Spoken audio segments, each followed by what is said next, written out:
শোনো, আজকে থেকে ইনি আমাদের বাসায় কাজ করবে। নতুন কাজের বুয়া ইনি। রায়হান, তুই? আপনি এগুলো কি বলছেন? Just shut up. আমি তোর মা, আমাকে চিনতে পারছিস না? তোকে কত ফোন দেই বাবা, তুই ফোন ধরিস না কেন? বাবা, তোকে ছাড়া আমি কিভাবে বাঁচি? আমার ঔষধ লাগে, খাবার লাগে। তোকে খুঁজতে খুঁজতে ঢাকায় এসেছি। ঢাকায় এসে একটা কাজ পেলাম, সেই বাসাটা দেখি তোরই বাসা। এই শুনুন, আপনার কি সমস্যা? আপনি কাকে কি বলছেন?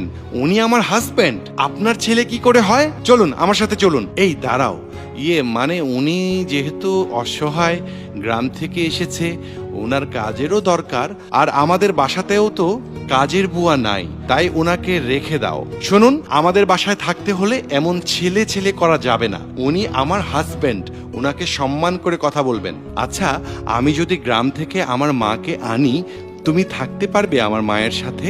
তোমার কি মাথা খারাপ হয়ে গেছে? তোমার মা আমাদের বাসার ওই কাজের মহিলার মতো, আমি ওনাকে নিয়ে থাকতে পারবো না।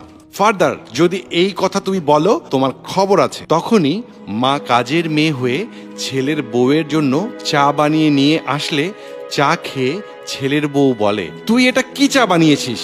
তোর চা তুই খা, নে খা। আমি তো ভালো করে চা বানিয়েছি মা, যদি ভুল হয় আমাকে ক্ষমা করে দাও।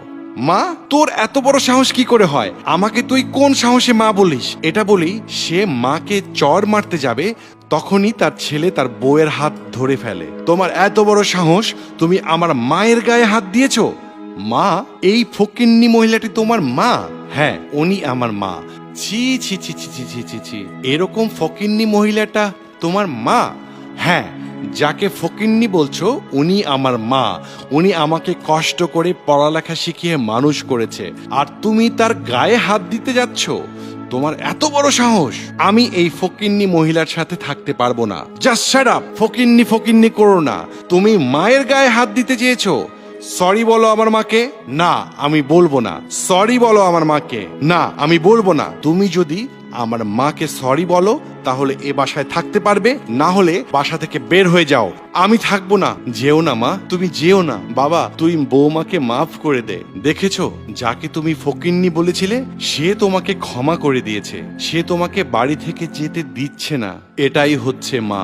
এতদিন শুধু তোমার জন্য আমার মায়ের সাথে আমি খারাপ ব্যবহার করেছি। এই শোনো, তুমি যদি আমার মাকে মেনে নিয়ে এ বাড়িতে থাকতে পারো তাহলে থাকবে, না হলে বের হয়ে যাও। মা, আপনি আমাকে ক্ষমা করে দেন। আমি যা করেছি সত্যি বড় অন্যায় করে ফেলেছি মা।